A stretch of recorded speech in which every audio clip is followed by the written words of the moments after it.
Saudações grevistas! Bola rolando para mais um Código 61 do Ingreve.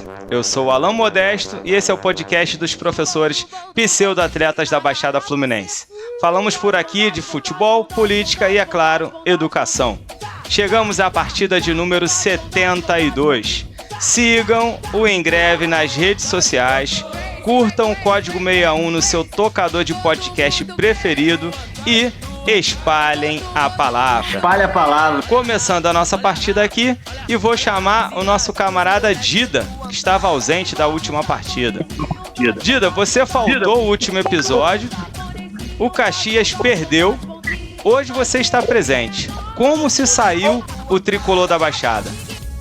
Saudações grevistas, aqui é o Dida, professor de Ciências e Biologia. Cara, incrivelmente, o Duque de Caxias terminou a primeira fase da Série B1 do Campeonato Carioca com 2 goleadas. Deu de 3-0 no 7 de abril, nossa, jogão. E deu de 4-0 no Rio São Paulo. E volta agora para a primeira rodada da segunda fase, né? Contra o Olaria, sábado agora, dia 23, fora de casa. O Ingreve conseguiu sua primeira vitória antes do Caxias. Toma!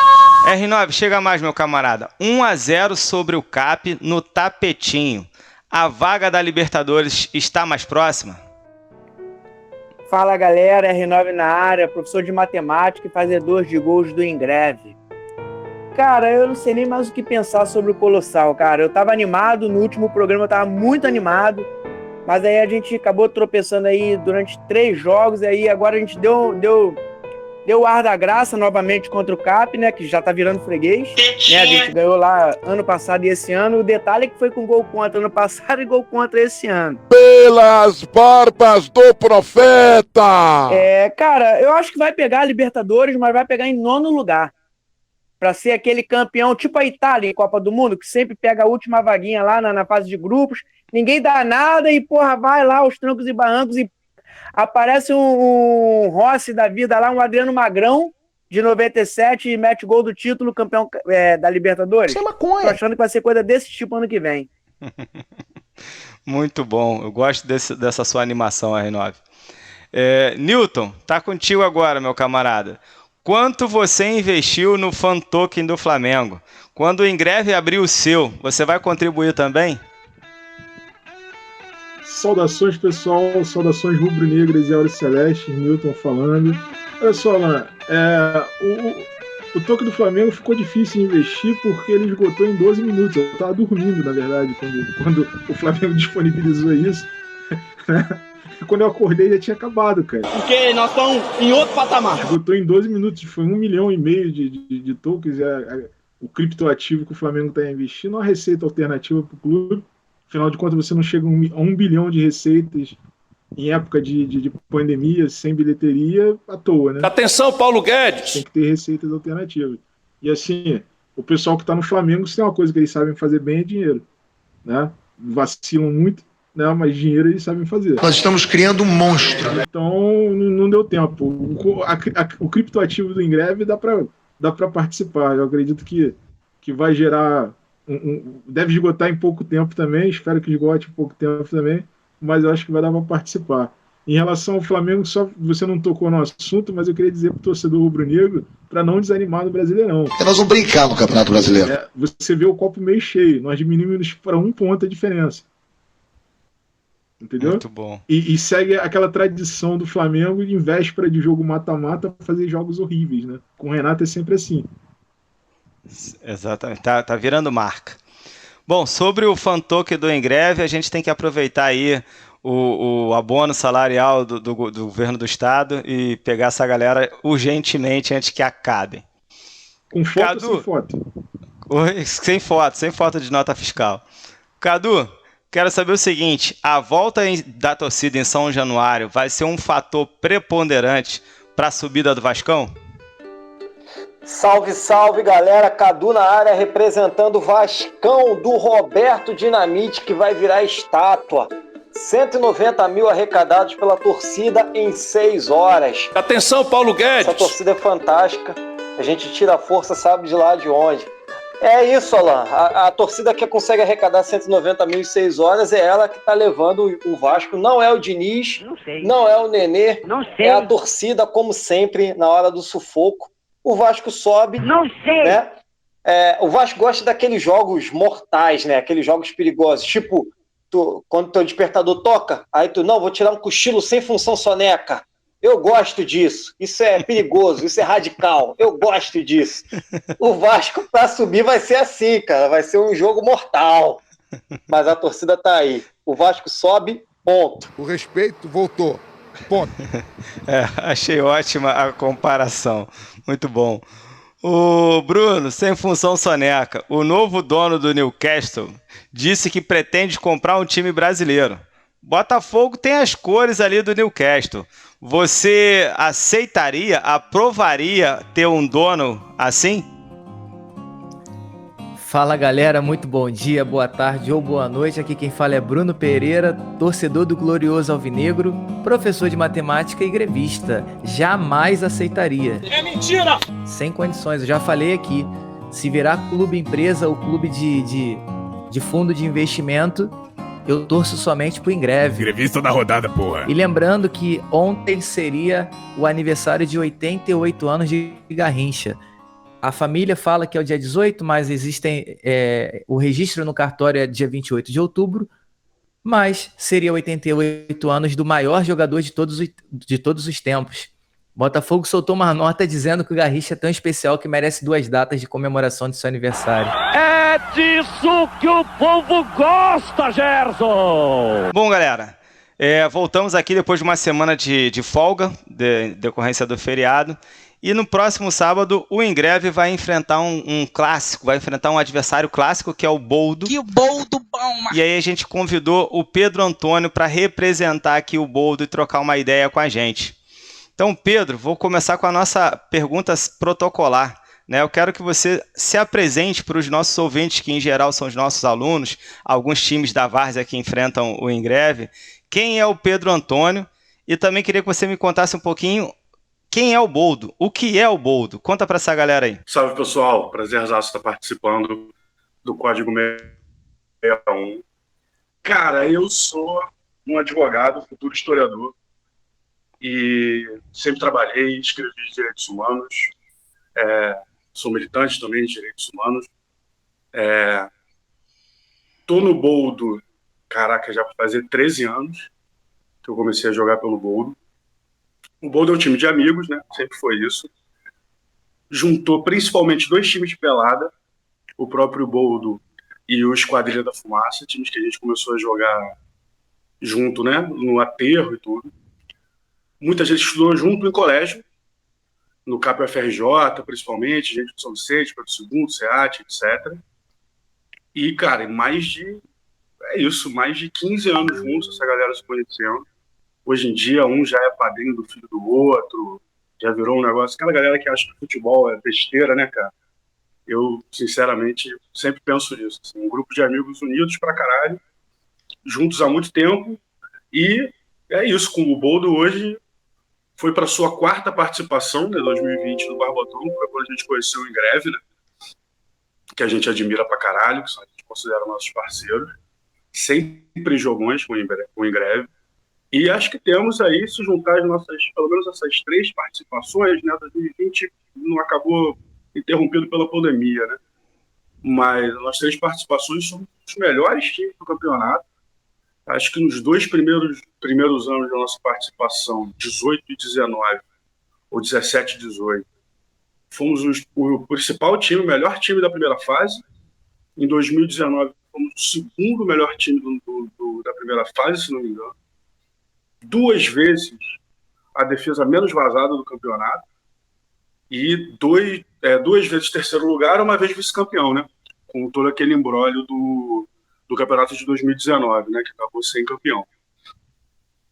E é isso. Assim, o Boldo é um time de pelada. O nosso lema é churrasco obrigação. Nós temos a nossa querida torcida Sequela Jovem e também a Jovem Boldo. E a nossa diversão, cara, é essa, cara. Se fazer feliz e jogar bola. E é incrível como isso tem dado certo num nível tão absurdo mais de 10 anos, assim, sabe? De conhecer gente por causa do futebol, virar uma amizade fortíssima, ter nosso encontro quase religioso nas terças-feiras, que está voltando agora, né? No aterro do Flamengo e juntando cada vez mais gente, cara. Hoje em dia é uma... Assim, o churrasco fica pequeno, cara. É foda. Boldo, campeão moral do Barbosão 2019, e jamais esqueceremos do cântico da torcida, o Vamos Fumar Boldo, lá na beira do campo da UFRJ. Nunca torci tanto numa final de campeonato. Aquela final foi incrível, boa demais.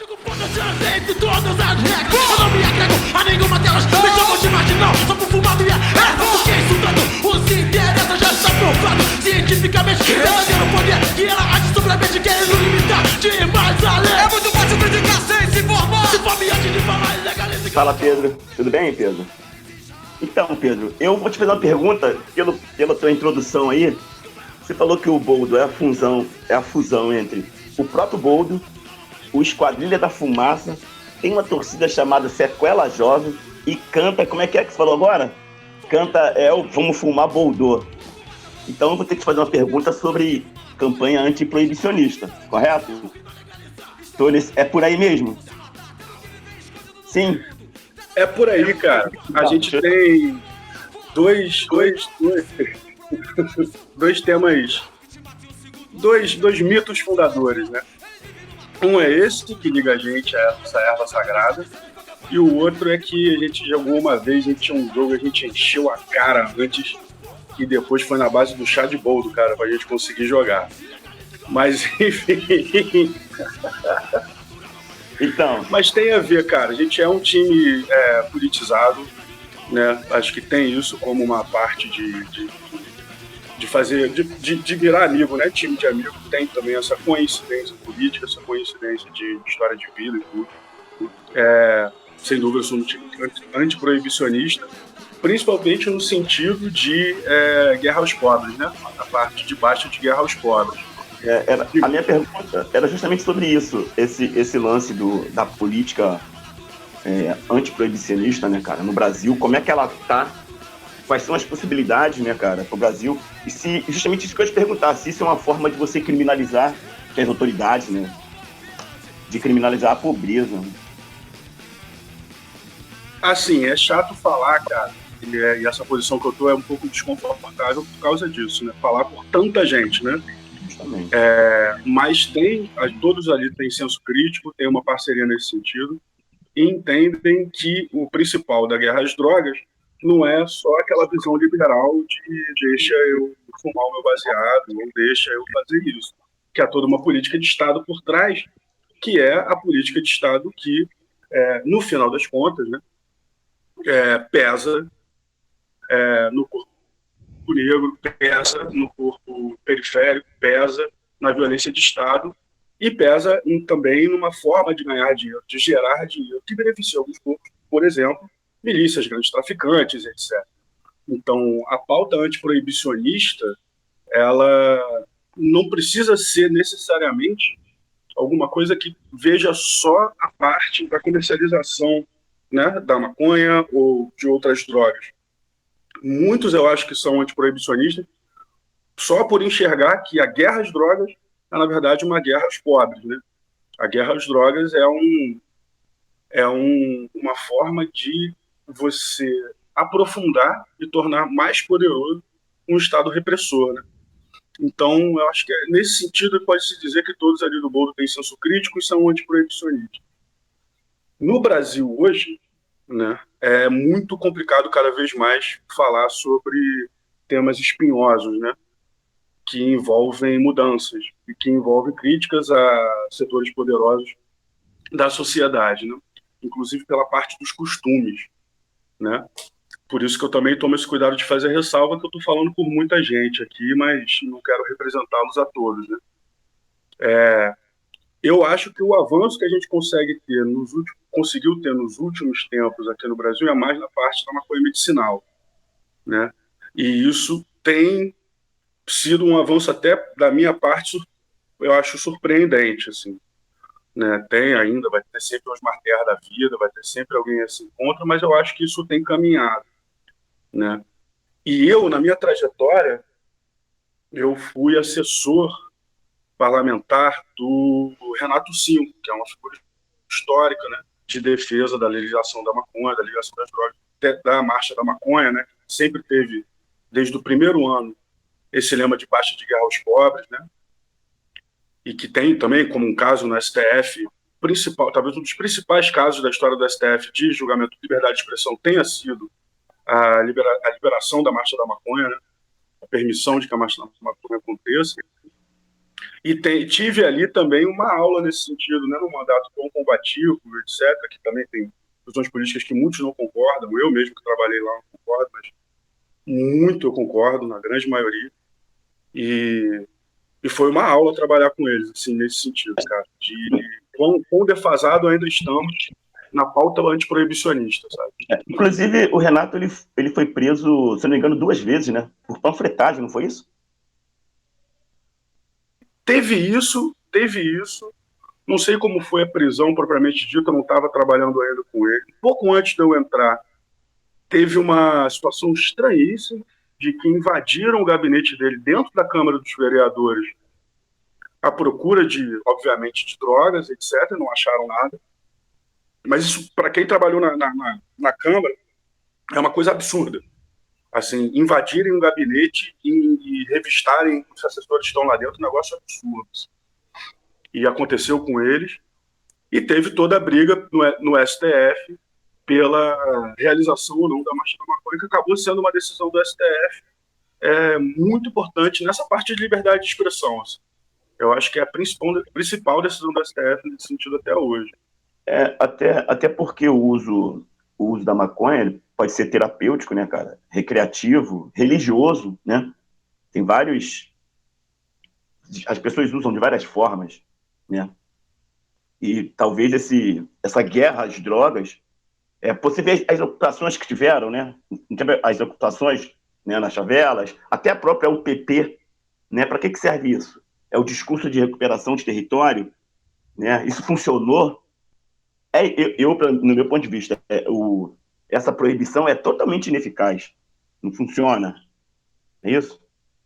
A proibição é totalmente ineficaz. Não, aquilo é a piada mais batida da internet, né? Parabéns à guerra às drogas, que mais uma, né, aquela piada bem batida que eu nem gosto tanto de falar. Isso vem dos Estados Unidos, né, cara? Essa tal guerra às drogas, né? Pois é uma guerra que é uma forma de agir que tem no seu âmago, né, a questão colonial, tem a questão racista, né, e tem uma questão de mudança de costume / econômica, que bem ou mal é o que eu acho que a pauta antiproibicionista tem tentado se ater, sabe? Então aí, como você mesmo falou, né, explorar para fins terapêuticos é uma forma de romper com essa barreira, explorar os benefícios do estudo mesmo da cannabis, que também é uma forma de romper com essa barreira. E é surpreendente como a ineficácia da guerra às drogas não seja um argumento, né? Porque é inacreditável assim, achar que em pleno 2021 o que vai resolver é helicóptero, um sem número de mortos em alguma comunidade, e no final das contas nada disso acontece. Você falou da UPP, as próprias milícias, a gente está surgindo no Rio de Janeiro e agora, né, não sabemos nem onde vai parar isso, e ganhou muita força a milícia porque teoricamente nos territórios da milícia não haveria o comércio de drogas ilegais. Mentira, né? Mas houve um apoio inicial às milícias também por causa disso, né? Enfim, essa é uma temática extremamente espinhosa. Acho que ainda está longe a solução disso para o Brasil, e o Rio de Janeiro é o principal lugar do país nesse sentido, sem dúvida alguma. Assim. É um dos laboratórios onde testam algumas iniciativas que depois vão para o resto do país, né? E eu acho assim, essa pode ser uma saída, a parte da maconha medicinal, a parte do estudo, etc., para começar a romper com essa barreira de preconceito e de má abordagem à questão da maconha medicinal. como eu falei, eu trabalhei na Câmara nesse mandato do Renato, né?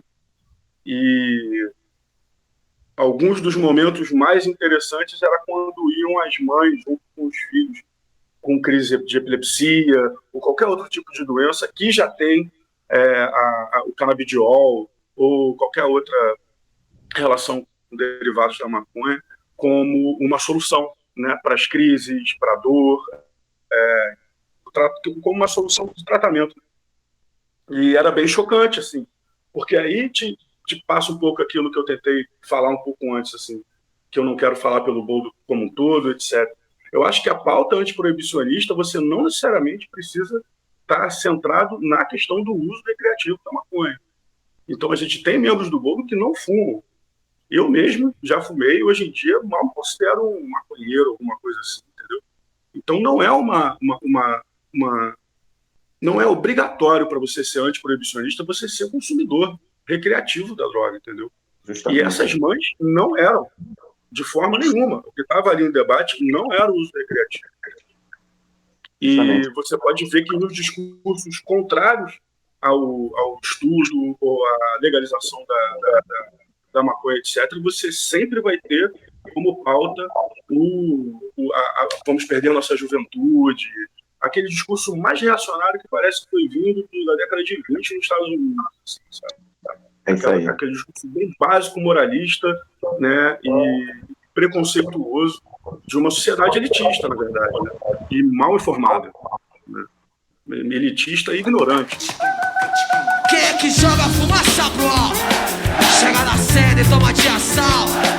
Conexão entre o morro e o asfalto e faz da vida um verdadeiro palco. Então, Pedro, no dia 25 de abril de 2014, um mês depois de ter prestado depoimento de seu envolvimento em sessões de tortura à Comissão Nacional da Verdade, o tenente-coronel reformado do Exército, Paulo Malhães, que, para quem jogar aqui no Google, vai ver que ele é uma espécie de sósia macabro do Saddam Hussein, mesmo caindo no risco de se tornar pleonástico, ele é um sósia macabro do Saddam Hussein.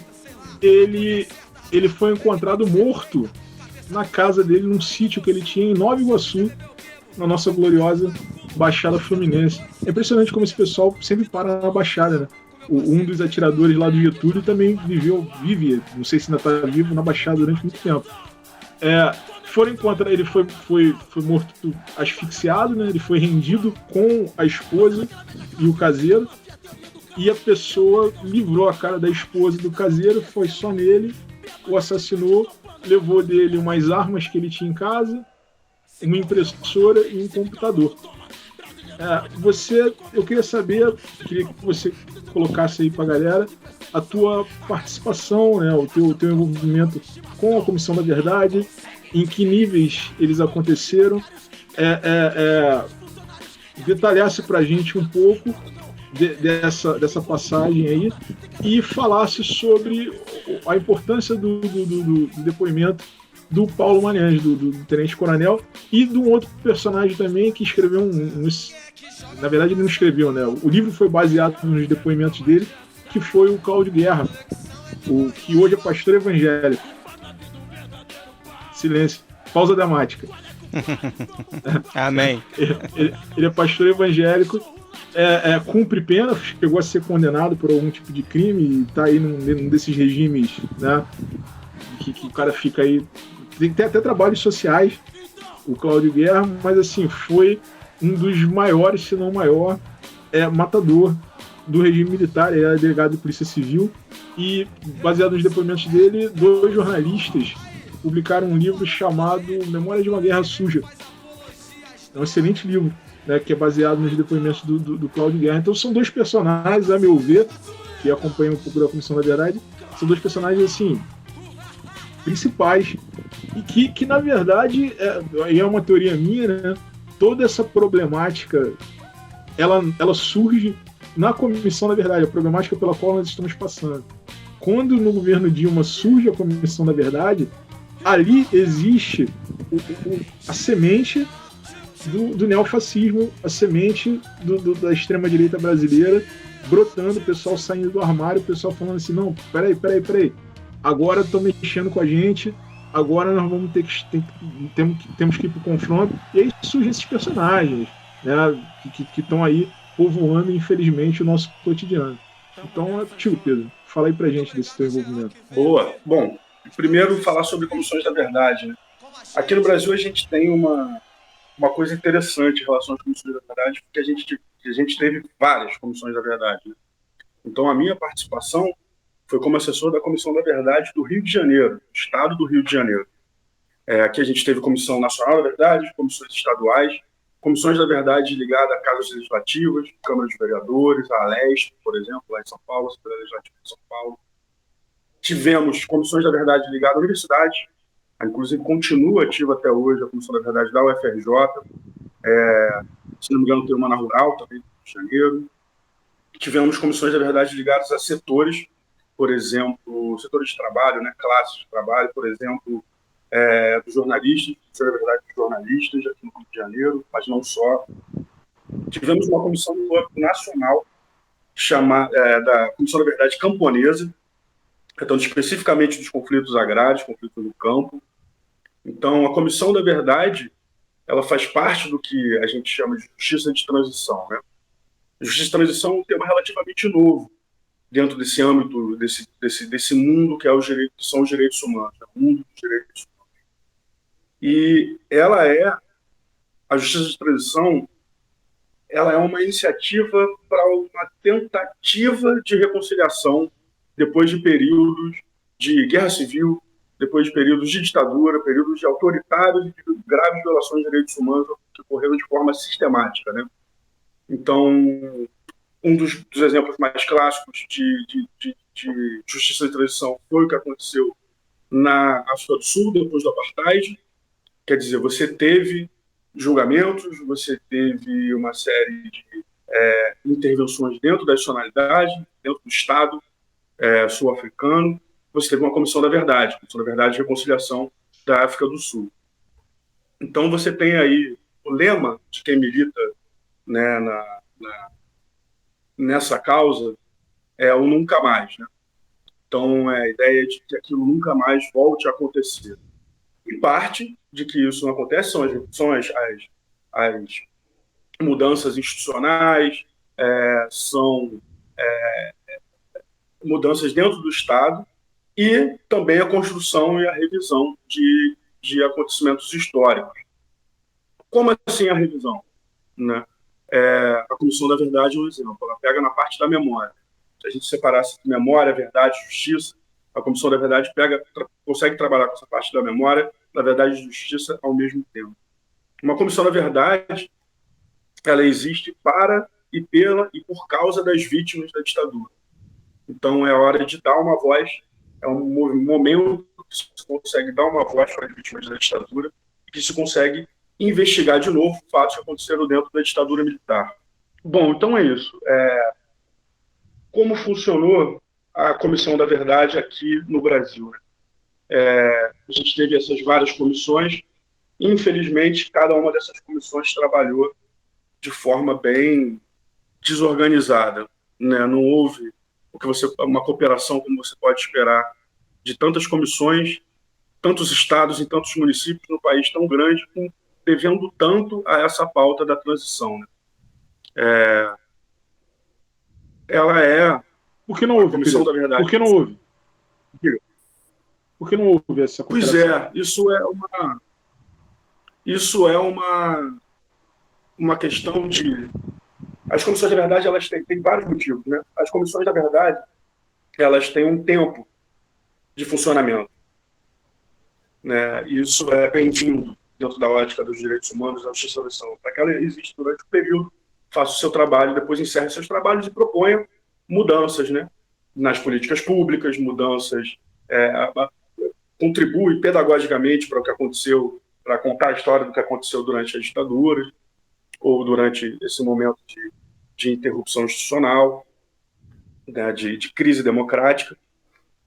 E isso atrapalhou um pouco o fato de que elas foram sendo criadas aos poucos, né? Então, a Comissão Nacional da Verdade é criada, se não me engano, em 2012, minha memória é horrível. Mesmo falando sobre esse tema, minha memória é horrível. Mas outras, como a Comissão do Estado do Rio, só veio em 2013, né? Então elas não são criadas concomitantemente. Além disso, não há ideia de criar, de que todas obedeçam, né? Tenham uma hierarquia entre elas, ou que tenham um motivo para que, como uma, não há um plano de ação entre as comissões, diversas comissões da verdade, né? Na Comissão da Verdade do Rio, dentro do nosso estatuto, estava que a gente existe para contribuir com os trabalhos da Comissão Nacional da Verdade, né, investigando as graves violações de direitos humanos que aconteceram durante a ditadura militar no estado do Rio de Janeiro. Agora, como isso se dá na prática, ficou muito solto, né? Então, a gente conseguiu fazer algumas coisas em comum, por exemplo, o depoimento do Malhães, que você falou, né? Mas chegar ao Malhães e fazê-lo depor, né, perante a Comissão Nacional da Verdade, foi um esforço da Comissão do Rio junto com a Comissão Nacional da Verdade. Mas faltou uma coordenação maior, nesse sentido institucional mesmo. Porque uma das características da Comissão da Verdade também é que não adianta juntarmos aqui nós 7 e tomarmos uma iniciativa parecida. Vamos estudar. A Comissão da Verdade é importante que ela seja realizada pelo Estado, por essa dimensão da reconciliação. É como se o Estado estivesse estendendo uma mão ou estivesse assumindo, né, que errou, que foi deturpado de alguma forma até esse momento das graves violações sistemáticas de direitos humanos e que agora quer voltar atrás, não para apagar o que aconteceu, mas para lidar com o que aconteceu e que melhore que chegamos ao ponto do nunca mais, né, que isso não volte a acontecer. Então o Estado olhe para si mesmo, dê voz às vítimas, crie políticas públicas para que isso não volte a acontecer e investigue as feridas que foram deixadas por esse período. É importante que seja o Estado que implemente essas medidas, né? O próprio Estado é um paradoxo, é uma contradição, né? Que o próprio Estado que viola os direitos humanos seja o Estado que tem que promover os direitos humanos, mas é como a regra do jogo funciona agora, né? Então é importante que as comissões sejam ligadas ao Estado, né? Então, assim, eu acho que houve isso. Como você falou, não era, e você falou que a exacerbação do fascismo que passa pelos admiradores da ditadura militar que de alguma forma se sentiram mexidos, né? Ou provocados quando da existência da Comissão da Verdade, etc. Né? Houve uma provocação, como se fosse. Eu acho que já existia isso naquele momento, né? Então, a falta de organização entre as comissões também passa por isso, por fazer o que era possível fazer, né? Diga. Só fazer uma intervenção aqui e tirar mais uma dúvida contigo. Ela foi instaurada em 16 de maio de 2012. Tá? E aí, já pegando o gancho no que você está falando nesse momento, olhando o cenário político brasileiro, o horizonte político brasileiro, você ainda crê que algo do tipo possa ser reinstaurado? O processo de transição em si, que a gente passou, ele é inegável. Ele vai acontecer. Entende? A questão é como ele vai acontecer. Esses conflitos que eu digo, eles aconteceram. O apartheid aconteceu, as ditaduras do Cone Sul aconteceram. Não há muito como fugir disso, sabe? A Guerra Civil Ruanda aconteceu. Isso aconteceu. A transição ela vai surgir. Antes das comissões da verdade, antes de 2012, aliás, ainda durante a ditadura, ela já estava acontecendo na prática. A gente já tinha a comissão de anistia funcionando antes aqui no país, a gente tinha a comissão de mortos e desaparecidos, que já funcionava aqui, instituições de Estado, várias instituições de governo, né, instituições de Estado, né? E a justiça de transição é isso, é um conjunto de ações, no sentido de ações públicas, né, de políticas públicas, são de criação de dispositivos, tipo essas comissões, etc., para lidar com esse período. O que eu acho que acontece? A transição ela vai acontecer. Como ela vai acontecer é o que está em debate. Então, o exemplo da comissão de anistia é um exemplo muito sério do que a gente está vendo agora durante o governo Bolsonaro. A comissão de anistia ela tinha como, primeiramente, grosso modo, né, a principal função de conceder anistia, até de forma pecuniária mesmo, reparação pecuniária, para aqueles que sofreram prisões arbitrárias ou torturas durante a ditadura militar. Depois disso, ainda no governo FH e depois Lula, a Comissão de Anistia começou a ter um caráter de reparação mais amplo do que essa reparação pecuniária. Então, não sei se vocês ouviram falar, mas tinham as caravanas da anistia, que eram momentos que o Estado percorria outras regiões que não são centros urbanos, não são capitais, etc., para ouvir e conceder esse perdão, né? Conceder o reconhecimento, melhor dizendo, às pessoas que lutaram contra a ditadura, como se alguém dissesse assim, vocês estavam certos, vocês estavam errados, né? Que davam voz às pessoas que tinham sofrido essas violações de direitos humanos. Isso faz parte de um conceito mais amplo de reparação, né? O que o governo Bolsonaro vai fazer? Ele extingue a comissão de anistia? Ele não extinguiu a comissão de anistia. O que ele faz é ele está revisando as anistias concedidas anteriormente. Então, o debate é sobre qual é a transição que a gente quer, qual é a memória histórica que a gente está construindo, quais são as políticas públicas para que aquilo que aconteceu não aconteça de novo, para que a gente possa prosperar no sentido de uma sociedade mais plural, mais democrática, efetivamente democrática, etc. O Bolsonaro está revendo as anistias. Vai chegar ao cúmulo de cobrar algumas pessoas que foram presas injustamente pela ditadura que devolvam aquilo que eles receberam como parte pecuniária e devolvam, de repente, o próprio reconhecimento, aquele diplominha que eu cheguei a ver em tantas casas que eu fui de vítimas da ditadura, de atingidos da ditadura, né? Você vê pendurado na parede como uma forma de orgulho, né? Um reconhecimento. Então há, na verdade, uma disputa, cara. Entende? A disputa pela memória ela é constante. Então, não há uma escolha para mim senão entrar nessa disputa. E quando a direita entrar, não é que vai acabar esse debate, né? Ele vai se transformando. E todos os mecanismos que a gente cria, eles são tomados, né? Por quem consegue se perpetuar no Estado, quem consegue se perpetuar no poder, e etc. Então, eu ainda vejo aqui várias questões da justiça de transição no Brasil completamente abertas. Tá? Uma diferença entre as comissões, você perguntou da cooperação entre elas, também é a própria ideia que as comissões tiveram sobre as vítimas da ditadura. Né? E eu, até com muito orgulho, ainda sou amigo de vários assessores da comissão e membros e tudo, a gente teve uma visão que ainda hoje me inspira a estudar, que é a visão de que a justiça de transição ela é uma qualidade, ela não é uma quantidade. Então, você dizer que teve 434 mortos desaparecidos é dizer muito pouco sobre a ditadura, até porque esse número não existe de fato. Né? Esse número é um erro grotesco. Né? E para a gente chegar, por exemplo, como a gente chegou, um amigo lembrou hoje, o Fábio Cascada, até joga no Radical ele, lá no Barbosão.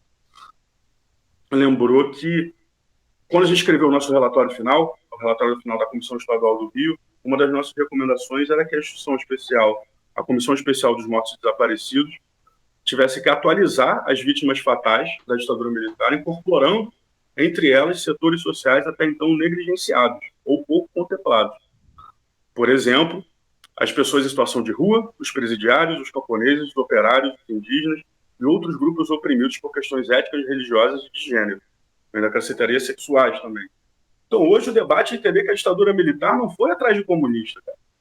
Ir atrás de comunista era desculpa para dar porrada no povo e passar um projeto autoritário de violação de direitos humanos e exclusivo. Né? É entender que, se a gente contar com os mortos desse mesmo projeto, os mortos indígenas, esse número de 434 vai para 8 mil, 9 mil, entendeu?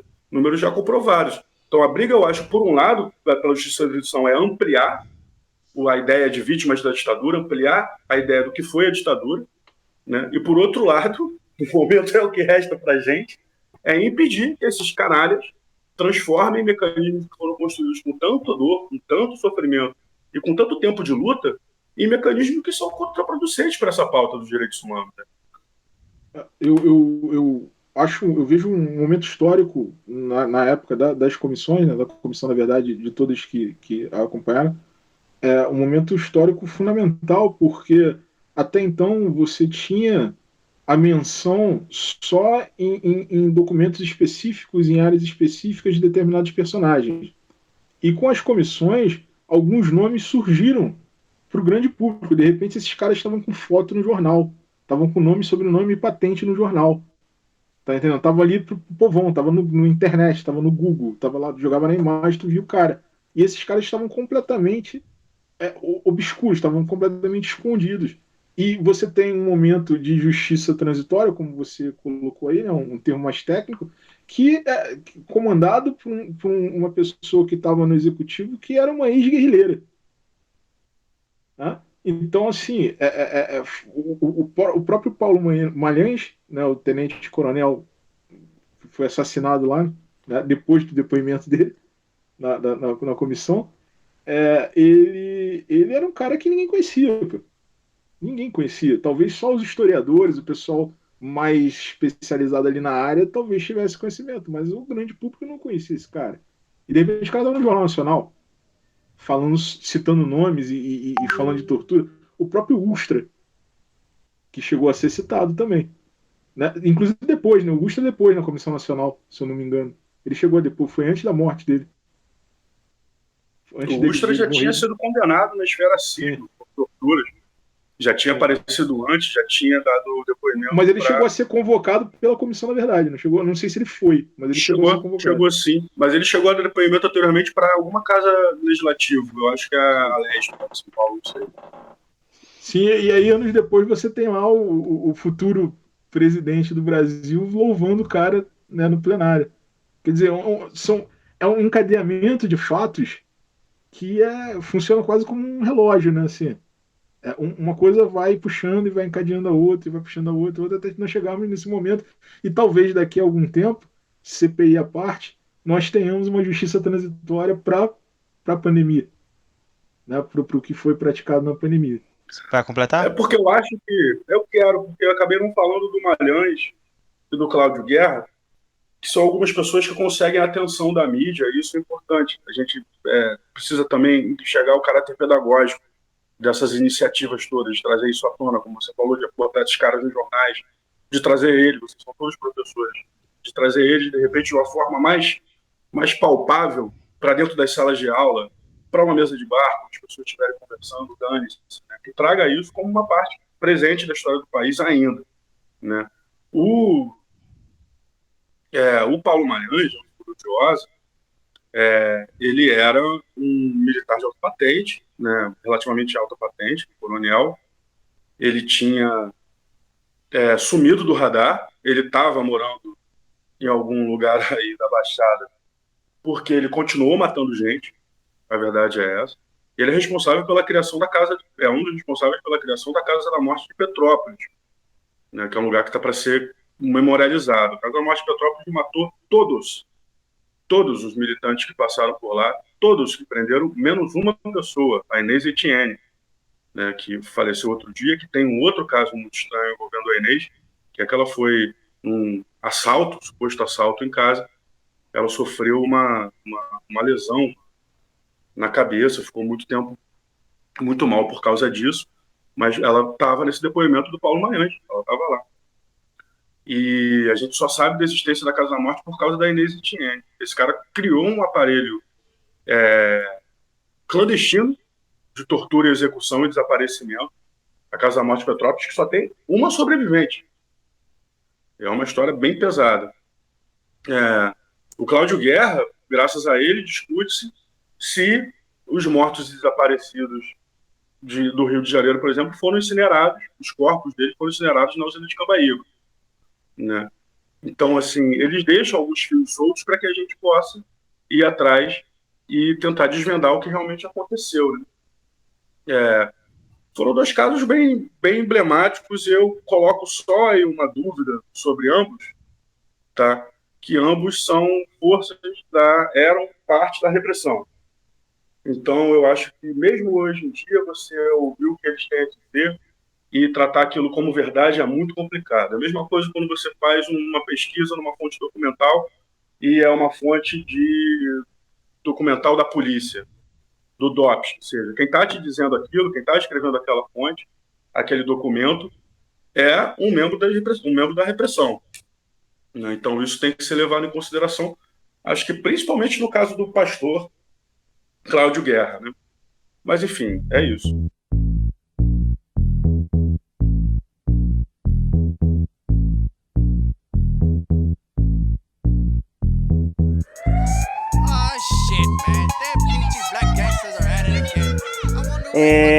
Eu vou falar de um assunto que a gente já falou em outras oportunidades, porque eu gosto de voltar nele justamente para incentivar quem nos ouve a fazer como a gente, que é praticar o futebol de várzea.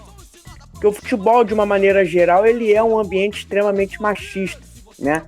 E na várzea ainda mais, porque teoricamente a gente tem muito mais jogadores que tem mais dificuldade ainda de acesso à informação. Então o que a gente mais vê é aquele tipo de expressão: porra, viado, toca a bola, caraca, macaco, faz direito, preto não serve pra nada, esse tipo de coisa.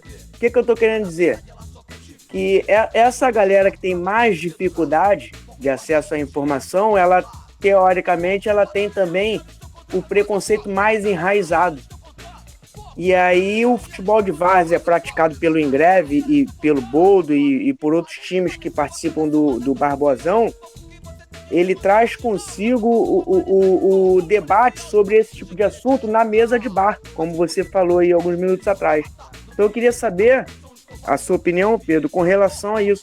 Qual é a importância do Boldo, do Ingreve, do Soviet, qual é a importância desses times de várzea quando traz esse tipo de assunto, esse tipo de debate sobre essas coisas que são tão naturais no nosso meio, no nosso dia a dia, para a mesa de bar pós-jogo lá na várzea? Pois é, cara, isso aí é bizarro, né? Porque eu não acho que ninguém ali seja necessariamente um esclarecido, ou eu mesmo nunca me colocaria nisso, até, né, faço a ressalva aqui de não estar falando com todos do Boldo. Eu acho que uma das coisas, cara, é exatamente o estar junto, né?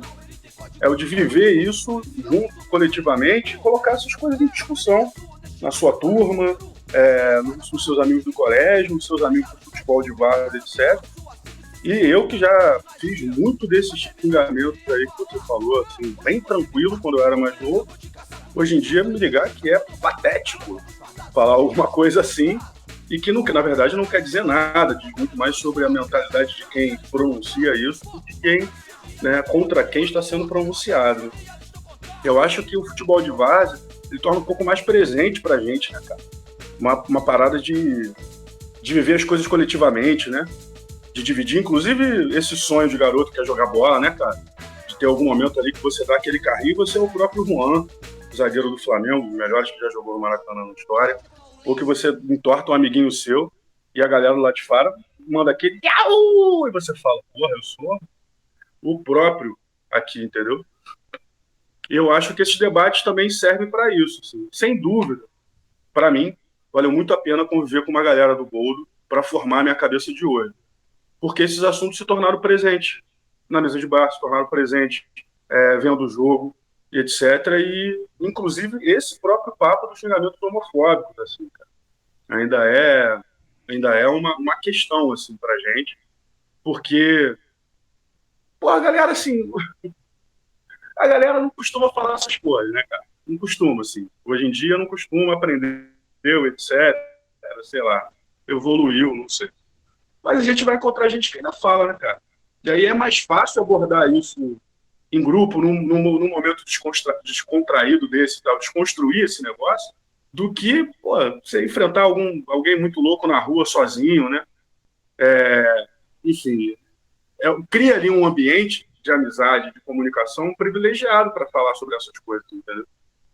E acho que, cara, falando, chega-se, na grande maioria das pessoas que estão abertas para discussão, estão abertas para mudar de opinião, chega-se a essa conclusão, cara, de como isso é ultrapassado, de como isso é ofensivo e absolutamente não leva ninguém a lugar nenhum, né? Não um xingamento em si, mas esse tipo de tratamento racista, homofóbico, etc. Né? Como isso é de uma fraqueza espiritual absurda. Acho que é isso, é de tornar as coisas um pouco mais presentes, né? Um pouco mais corriqueiras, talvez. E é o que tu falou, às vezes quem fala ou quem ouve não tem relação nenhuma com a expressão que foi dita. É puro enraizamento mesmo, né? Sei nem se existe essa palavra, é puro hábito, né? Você fala com muita naturalidade. E aí o que eu acho importante, porque assim, é o que tu falou, hoje em dia você não fala mais, e eu acredito que a maioria dos jogadores do Boldo não fale, como a maioria do Ingreve hoje em dia não fala mais. No início falava-se muito mais. É maneiro porque, assim, a galera que vai chegando, a galera que vai entrando, ela vai percebendo aquele tipo de coisa, né? E a galera entra fazendo e acaba percebendo que, pô, calma aí, aqui ninguém faz, né? Começa a se inteirar sobre o assunto. E aí é aquele trabalho de formiguinha, né? Tu vai passando de um para outro, toda hora tem um chegando para compor o time, né? Então, assim, mais gente vai aprendendo que realmente não tem nada a ver. E não tem aquela história de que futebol é para homem, a porrada tá liberada, né? Futebol tem muito de inteligência, né? Muito de inteligência, cara, e tem muito de saber quem são os seus adversários, né, cara? Quando você chega pela primeira vez numa pelada, você realmente tem isso que você falou, você fica de olho nas pessoas, como elas se comportam, como é que elas jogam, como é que o cara é dentro de campo, como é que o cara é fora de campo. Isso tudo influi, cara, isso tudo influencia.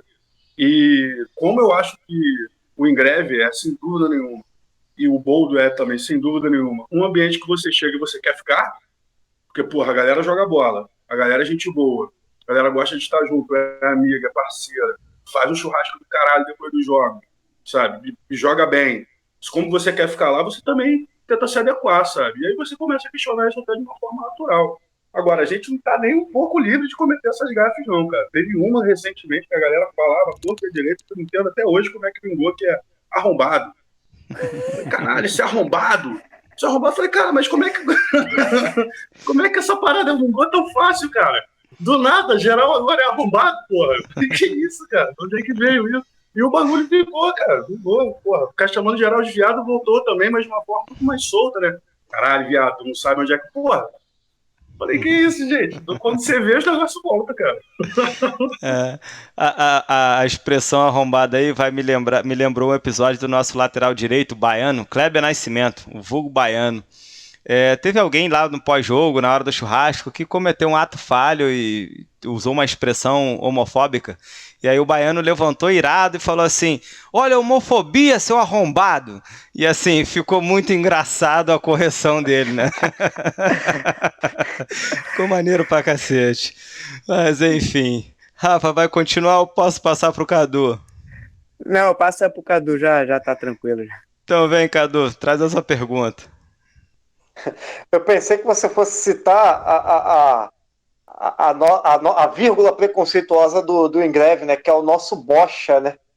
O bocha. Camarada aqui no grupo de WhatsApp, ele ficava tentando escrever bicha e o corretor botava bocha de alguma forma e acabou virando aí uma vírgula meio que tentando suavizar a parada.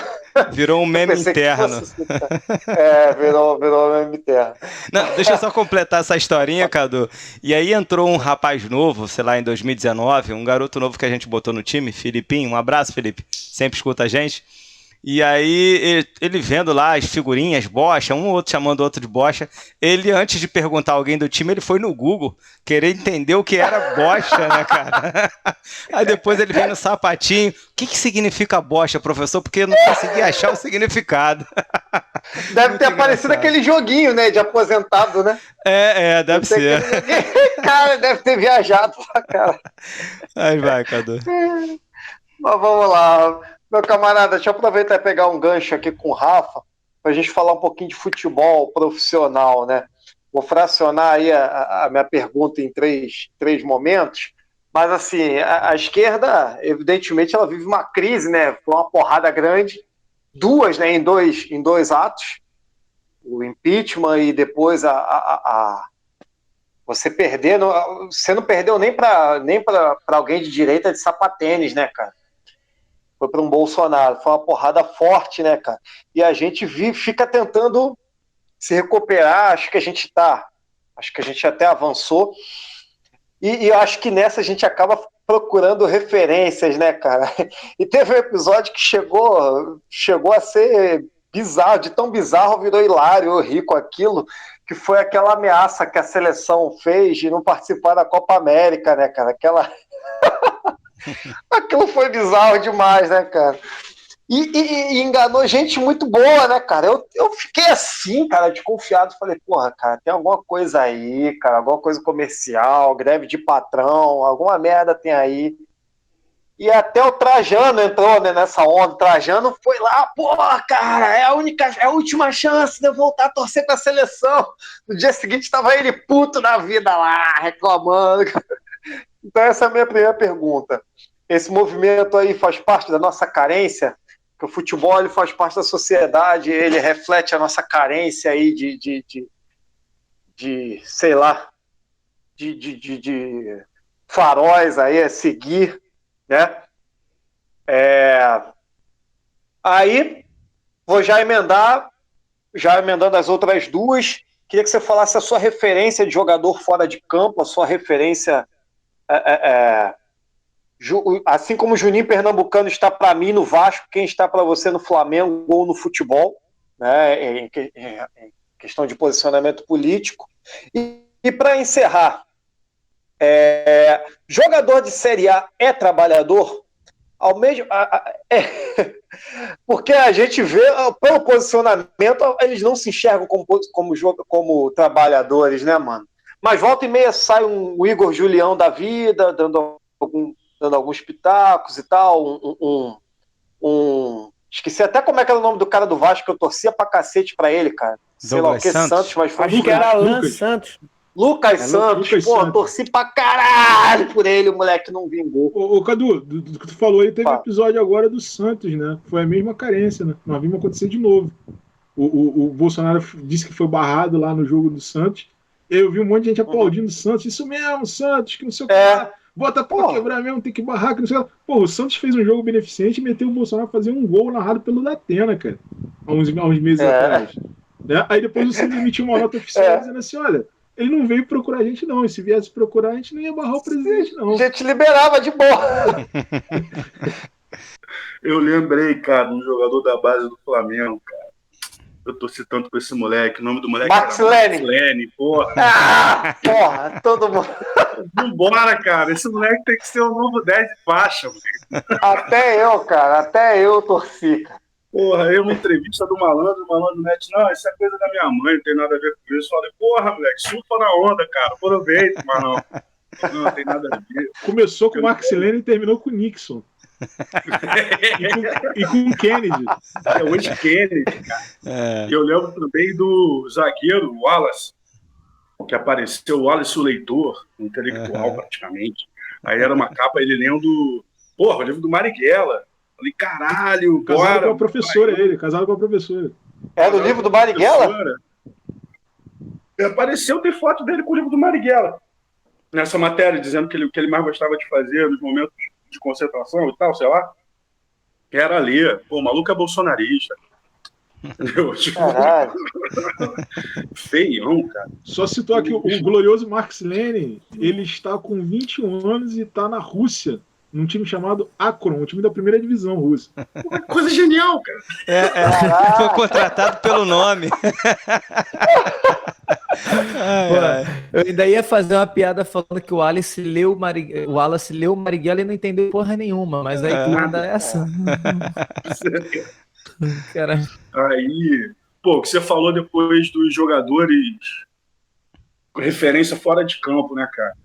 Eu não boto minha mão assim, no fogo por ninguém, cara. A verdade é essa, assim, de falar esse cara é foda. Tenho admiração pra caralho pelo Juninho Pernambucano, pelo que ele escreve. Escreve e fala, pelo Alex, pra caralho também. Acho muito fora da curva. Tenho dois caras das antigas que eu gosto muito de ler, né? Que é o Gustavo, no caso do Sócrates. Sócrates escrevia, acho que na Carta Capital, né? Ele tinha uns textos muito interessantes, mas falar do Sócrates é meio que falar de um cara que é meio concurso nesse quesito, né? Mas mesmo assim, e o Tostão também é um cara que até hoje eu gosto muito de ler e acho que tem uma sensibilidade do futebol como como parte da cultura, né, cara? E acho que tudo que a gente está falando de ensino, tudo tem a ver com pedagogia, tudo tem a ver com política, é cultura, na verdade, né? Então, isso para mim, é indissociável. E, infelizmente, isso aconteceu com a seleção, cara. Quando meteu esse migué aí do vamos jogar, etc., aconteceu. Eu mesmo me vi assim falando, porra, caralho, Neymar, sério mesmo? Vai meter essa? Eu falei, porra, vai ser do caralho. Você torce mesmo, eu acho, cara. Até por esse lado fora de campo, esperando que alguém maneiro venha, né, cara? Banque uma coisa ou outra, fale o óbvio. Alguma coisa assim. Não foi o caso. Inclusive, já entrando no que você falou, não se veio como explorado. Inclusive, porra, dos motivos daquilo ter meado foi quando, teoricamente, fizeram as ligações para os capitães, né, dos outros times. Perguntaram para os outros times. Uma porrada de time, cara, virando pro Neymar, bilionário, falando assim, você tá maluco, cara? Eu preciso desse dinheiro aqui, cara. Tu acha o quê? Que eu vou sair daqui e vou voltar para PSG, porra? Que depois, porra, o Barcelona vai vir comprar meu passe? Não, meu irmão, isso aqui é dinheiro para mim, cara. Porra, o banco da Venezuela não precisa daquela porra, não? Precisa daquela porra, cara. E aí vem a parte do explorado. Eu sempre falei isso, cara. Aliás, temos um abraço pro Pedrinho, nosso lateral esquerdo, camisa 14 do Boldo, professor de sociologia, que sempre tem uma aula histórica que ele sempre dá para os alunos, que eu vou provar para vocês que o Neymar é explorado, né? E é isso, cara. É só você pensar quem é o dono do clube que o Neymar joga, né, cara? Tomei um susto, pensei que fosse o Pedrinho. Pensei que fosse o Pedrinho do Vasco, cara. Porra, pelegaço. Puta que pariu. E ele tem uma aula, cara, que ele fala isso e é fato, assim. E isso acontece pra caralho em todos os esportes. O Chris Rock, que é um comediante dos Estados Unidos, bem interessante com essa pegada crítica, principalmente da parte racial, etc.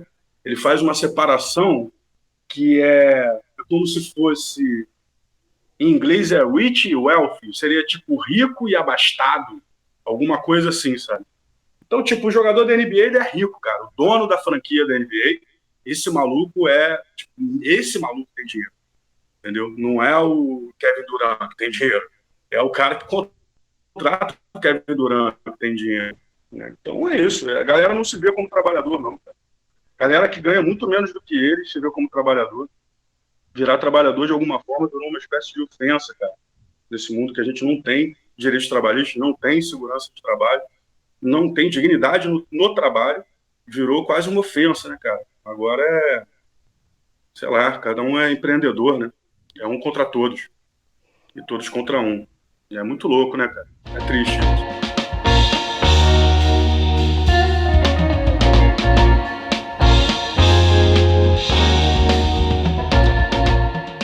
O nosso podcast é um podcast declaradamente de esquerda. A gente tem percebido que o número de podcasts que fazem sucesso tem aumentado, né? Só que nenhum deles a gente enxerga como um podcast mais progressista. Quer dizer, a gente acompanha a Central 3, mas eu tô falando de podcasts que a galera tá ganhando dinheiro e que tem uma visibilidade maior, que alcança um público fora da nossa bolha. E nos últimos dias, muita gente compartilhou uma entrevista do Freixo num podcast conhecido, que é o Flow Podcast. Acho que não tem nenhum problema a gente citar o podcast aqui. E eu vi uma galera da esquerda criticando isso, Pedro. Eu vi muita gente criticando isso e eu parei para ouvir a entrevista. Eu conseguia formar uma opinião, mas eu queria saber de você. A direita, a galera, principalmente a galera bolsonarista, o bolsonarismo sabe utilizar muito bem as mídias digitais e sociais. A gente não pode negar que eles souberam utilizar isso, mesmo através de fake news, cometendo crimes, eles elegeram o Bolsonaro. Eu acho que você que foi assessor do Renato Cinco, o Renato Cinco saiu do PSOL, o Freixo saiu do PSOL, e eu tô vendo que o Freixo tem tentado se envolver mais fora da bolha, tá? Mas eu não quero perguntar do Freixo, eu não quero perguntar de frente ampla, para não ficar uma coisa muito clichê. Eu quero perguntar para você a sua opinião da gente enquanto um grupo de esquerda progressista. Você acha que já chegou o momento, ou já passou da hora, da esquerda começar a ocupar esse lugar na mídia? Porque, por exemplo, o Freixo, ele desmascarou um montão de fake news, por exemplo, que ele defende bandido, que ele falou como foi a CPI das milícias, falou de tropa de elite, e a galera que só ouve fake news, de repente não tem acesso a essa informação. A gente sabe muito bem como funciona, a gente conhece essa galera, mas o que chega pro eleitor é uma parada diferente. Então, como você enxerga esse posicionamento de alguns políticos tentarem, de alguma forma, furar a bolha? Você acha que é o momento correto? Qual é a sua opinião sobre isso? Principalmente que você trabalhou como assessor do Renato Cinco, né? Eu gostaria de saber a opinião de quem entende mais que a gente de política. Antes de tudo, vai se ferrar por esse último comentário. Canalha, que você mesmo acabou de fazer. Mas, cara, eu não sei. Cara, isso é uma parada muito difícil. Eu fiquei pensando muito sobre isso. Eu falei, porra, será que eu tô sendo muito radical, mano? Aí eu fiquei pensando Mas nisso. como Eu é que falei, você se sentiu, Bruno? Com a parada do Freixo, especificamente, dele participar desse podcast? Porra, a princípio eu tentei, assim, falei, porra, eu vou ouvir. Porque a minha ideia inicial era dar porrada. Por quê? É um podcast que já levou o Eduardo Bolsonaro, já levou o Gabriel Monteiro, entendeu? Porque a gente sabe muito bem qual é o interesse do podcast, tá? Ele não tá interessado em fazer política, ele tá interessado numa outra parada.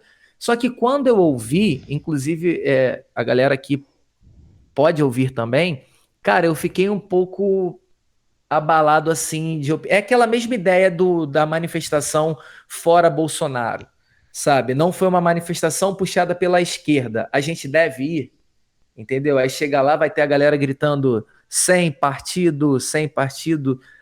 Cara, eu fiquei... Eu mudei minha opinião, de verdade. Após ouvir a entrevista, eu mudei de opinião. Eu falei, cara, a gente tem que começar a dialogar com essas camadas. Senão vai acontecer isso de novo. É Bolsonaro 2022. Senão vai ser um novo vídeo seu para governador. Ô Bruno, tu mudou de opinião por causa do Freixo ou por causa do podcast? Porra, cara, eu acho que foi por causa do Freixo. Então, ele esclareceu muitas coisas que as pessoas não sabem, entendeu? Mas eu gostaria de saber a galera também aqui. Eu fiquei muito... Porque eu terminei de ouvir hoje e eu queria saber muito. Eu tava para falar isso com vocês. Eu falei, cara, eu vou segurar e vou levar pro programa. Porque, assim, eu gostaria muito de saber a opinião de vocês, porque eu também dei porrada, entendeu?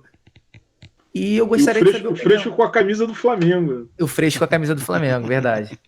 Eu até disse para um amigo meu, que também é rubro-negro, falando que era melhor ver o Freixo fazendo o Flamengo de trampolim do que o Mourão fazendo o Flamengo de trampolim. Eu acho que assim, não enxergar que tudo isso vai estar em disputa ser muito cego, né? Então, inclusive as novas mídias, os espaços de visibilidade, discussão pública, isso tudo está em disputa, né? Eu acabei não falando de influência de esquerda dentro do Flamengo, mas a própria Comissão da Verdade do Rio, trabalho do Lucas Pedretti, referência em Justiça e Tradição, atleta do Radical também, foi assessor da Comissão da Verdade, descobriu uma torcida no Flamengo chamada Flanistia, né? Da época da anistia, a favor da anistia, etc. E a própria torcida do Fluminense rolou aquele malufou, né? Da torcida do Fluminense, etc. Essas coisas estão em disputa, cara. Querendo ou não. Acho um pouco parecido com a pegada que eu falei da transição. Não vai simplesmente acabar. A coisa está acontecendo, um processo, e querendo ou não, ele vai acontecer e vai adiante. E aí, eu manjo muito pouco, cara, sobre Big Data, o que o Bannon faz, os caras da 4 sem ser existir de uma forma escrota no mundo e propagar fake news. Sei muito pouco sobre o conteúdo do que ele está fazendo. Agora, perde-se quem está dentro do partido organizado com funções e não está estudando isso. Entendeu? Perde muito. E a outra coisa é tentar ver como se ocupa esse espaço assim, de uma forma mais cuidadosa mesmo, cara, de estudo mesmo. Porque o Mano Brown chamou, cara, Fernando Holliday. O Mano Brown chamou o Lula, chamou, sei lá, Carol Conká. O Mano Brown chamou, cara. Entendeu? E aí O Mano Brown, ele fodão, ele pode? Não, o Mano Brown fez um trabalho do caralho para fazer o podcast dele, né? Para fazer as entrevistas. Ele faz sentido ele chamar aquilo. Acho que quando você analisa mais profundamente, isso vem adiante. Acho que o Freixo, como uma das figuras mais importantes da política carioca, talvez de muita relevância nacionalmente, né? Mas principalmente da política carioca aí dos últimos 15, 20 anos, também precisa ser visto isso, né? O Renato Cinco não concordava com várias coisas que o Freixo fazia, e não só o Renato, muita gente não concordava, de como ele lidava com o pessoal na sua trajetória política pessoal. Ao mesmo tempo, eu concordo com isso, e ao mesmo tempo eu tenho uma admiração absurda pelo Freixo. Quando ele sai do pessoal para ir para o PSB, ele dá uma entrevista, né, num outro podcast, que ele fala os motivos. Os motivos são extremamente contundentes, cara. Eu acho que você tem que estar morto por dentro para não entender a movimentação dele de ir para o PSB, por exemplo, e disputar o governo do Estado. Quer dizer, irmão morto, né? Ele fala, irmão morto. Marielle, que era uma pessoa próxima, uma figura política crescente, né? Andar com escolta todo dia por causa da CPI das milícias, se expor por causa das milícias e ver as milícias crescendo no estado do Rio de uma forma que eu não vejo saída a curto prazo, talvez nem a médio prazo, e ele fala, cara, é agora ou nunca, eu, né, cansei. Então, isso dentro da trajetória dele faz todo sentido, sabe, Bruno? Faz todo sentido isso. E aí, uma outra questão da esquerda, que eu me recuso a chamar de uma questão ideológica, porque a ideologia está em todos os lugares, na verdade, mas é uma questão de identidade, tem a ver com a questão de ética, né? De como você se porta dentro da política, etc. E uma questão moral, de por que você está dentro da política, né? Só que, se você se perde no moralismo, você tem que lidar com... E o pessoal acha que passou por isso. Se você se perde no moralismo, um amigo meu, inclusive foi assessor comigo, na verdade, na Comissão da Verdade, lembrou disso outro dia, a última vez que a gente se viu, o Vitor Guimarães. Ele é do MTST também, aqui do Rio de Janeiro. A gente trabalhou com o Adi Damus na Comissão da Verdade. O Adi Damus foi o presidente da Comissão da Verdade do Rio de Janeiro, né? Chegou a ser deputado federal pelo PT e é uma figura hoje importantíssima do PT do Rio. Ele chegou, quem conhece o Adi sabe que ele é uma figura muito leve, assim, muito educada. Ele chegou e falou assim: odeio o moralismo porque por trás de todo moralista tem um oportunista filho da puta. E isso existe também, cara. Quer dizer, essa coisa, eu sou um ser sagrado politicamente, etc., eu não me misturo, cara, então você está fazendo o que na política, meu querido? Né? Então, eu vejo assim como um ato de coragem, como um ato de tentar mudar alguma coisa, como um ato de tentar falar para fora da bolha. Eu sou um cara muito dentro da bolha, sinceramente. Então, acho um ato de coragem tentar falar para fora da bolha, etc. Isso vai dar certo? Não sei. Isso mancha uma reputação? Não sei. Aí isso é vendo. Agora, um cuidado que eu acho importante ter, Bruno, é isso que você fez, cara. Você foi lá e ouviu. Entendeu? Porque aí também você vê a manchete, sai falando que o Freixo pelegou, alguma coisa do gênero, onde o Freixo está fazendo agora, tu não ouve o que o cara, entendeu? Que no meu caso, por exemplo, não ouvi. Mas, enfim, que você não ouviu o que o cara participou, porra, aí fica foda. E aí considera uma questão também etérea, né? O PSOL, o Freixo, a esquerda, você tentar enraizar aquilo ali nos fatos, numa trajetória política, numa luta política concreta, fica tudo muito estranho, né, cara? Aí fica bem a feição para que a gente não discute os espaços de fato, né? Enfim, é isso. Acho que a parte do moralismo é uma situação muito difícil de lidar, porque se coloca assim, a esquerda se coloca assim em vários momentos de forma superior a outros no diálogo, né? Se coloca assim de uma forma mais intelectualizada do que outros nesses momentos de diálogo, se coloca de uma forma especial, né, no momento de diálogo. E a gente sente falta de trabalho de base, a gente sente falta de movimentos sociais, sente falta de militantes, né, com experiência, etc., mas se sente à vontade de se colocar dessa forma. Não sei, cara. Eu queria mais ouvir do que falar sobre esse assunto, porque é foda mesmo. Eu trouxe também, principalmente porque o Ingreve a gente já entrou, a galera da diretoria, a gente já entrou num debate assim nela.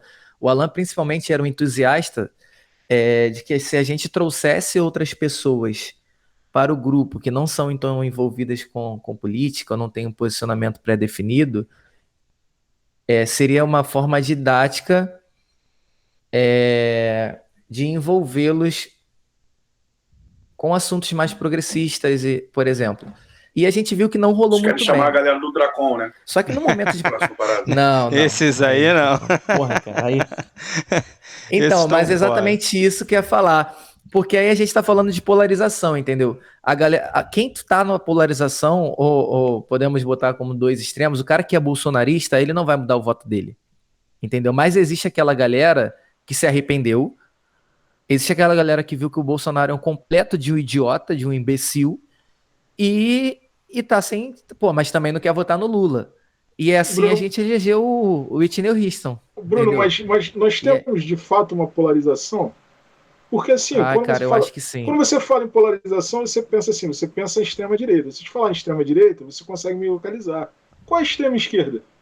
Não temos.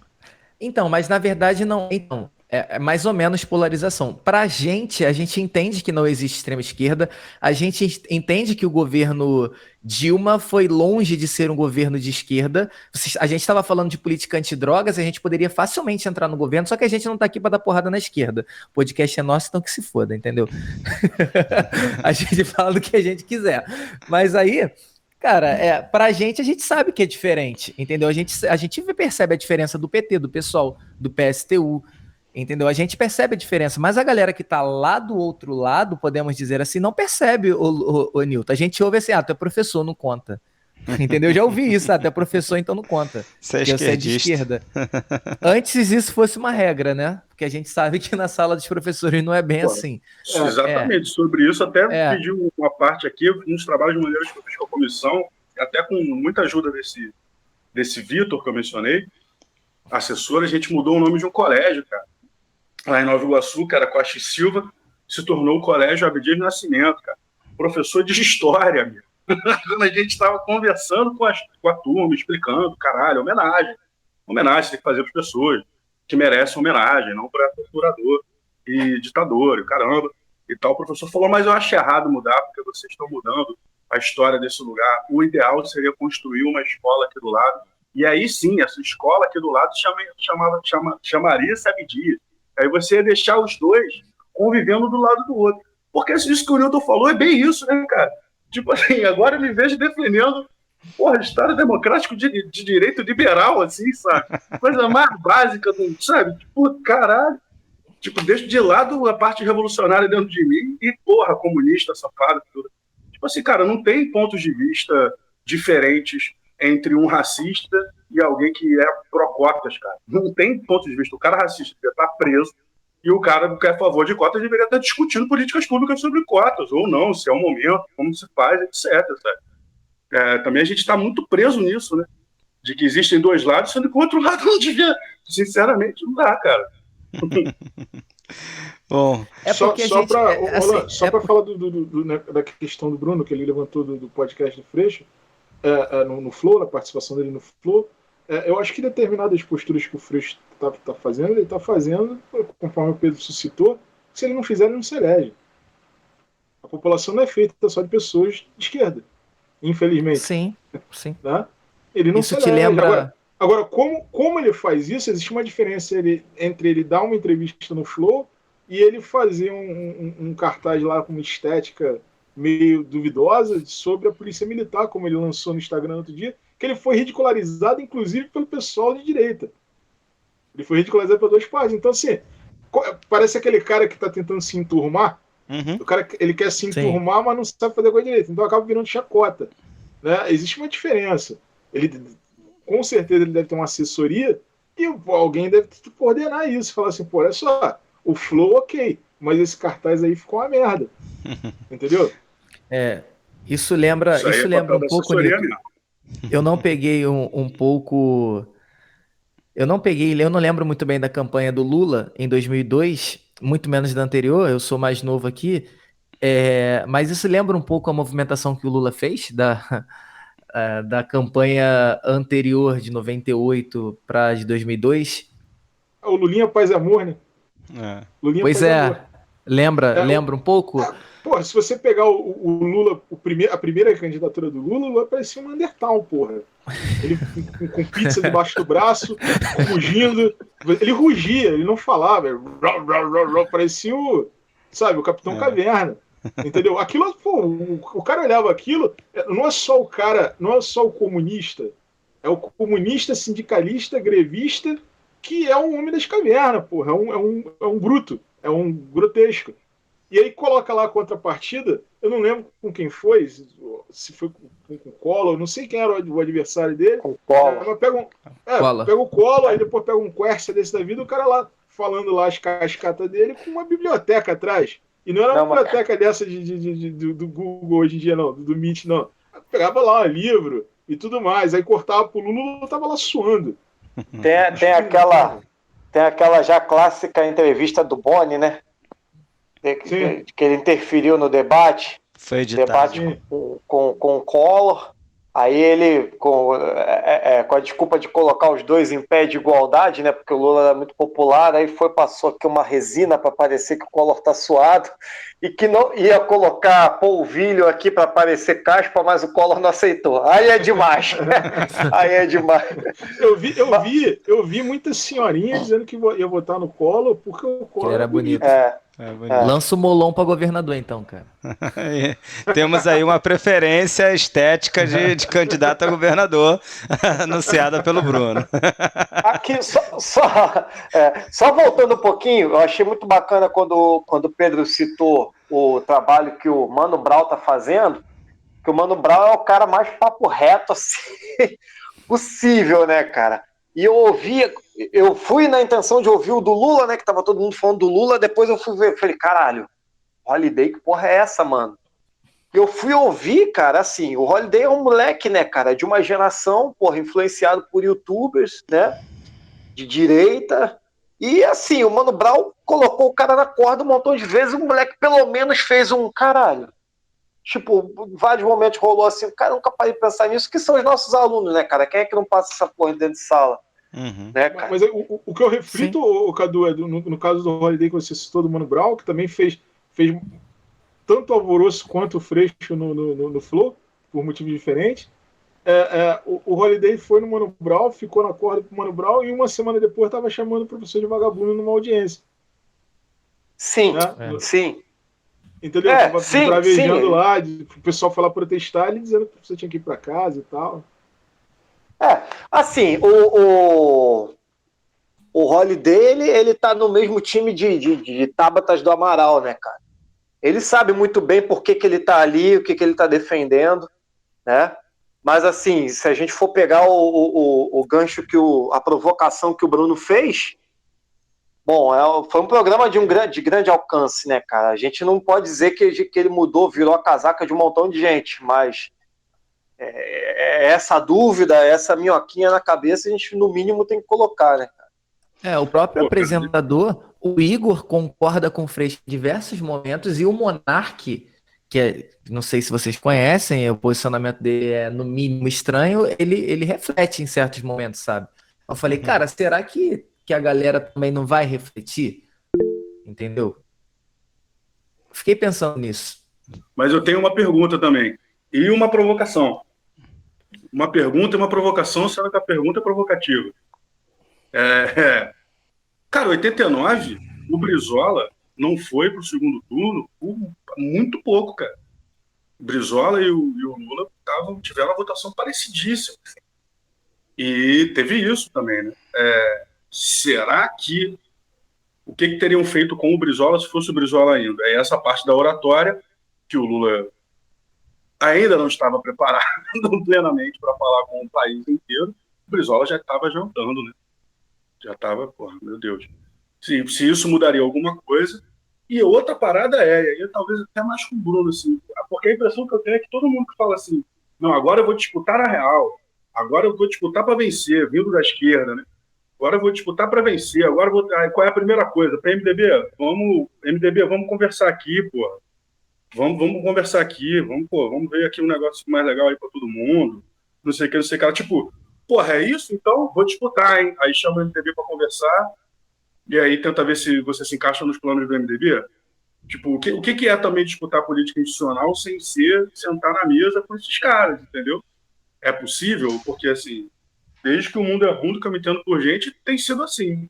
Agora o cara veio para vencer. O PL vem aqui do meu lado, né? Chama os partidos mais estranhos. O MDB aqui a gente vai negociar com eles e vamos para cima. Porra, é muito esquisito isso. Nesse sentido aí do Lula em 2002, que abraçou completamente o MDB, eu estou sentindo o Freixo fazendo um caminho bem parecido. Só não acho que o Lula lá atrás exagerou na estética bolsonarista, tirando foto com policial. Ele não foi tão longe quanto o Freixo tem ido. Nisso eu acho que eles se diferem. Mas sim, acho o Freixo fazendo um caminho bem parecido com o do Lula em 2002. Alguém quer entrar, falar sobre isso? Lembrando aqui que os ouvintes mais atentos do Código 61 sabem que nós discutimos aqui no programa que o Freixo chegaria no poder antes de qualquer outro. Lembra que isso foi discutido aqui e foi falado por nós. Né?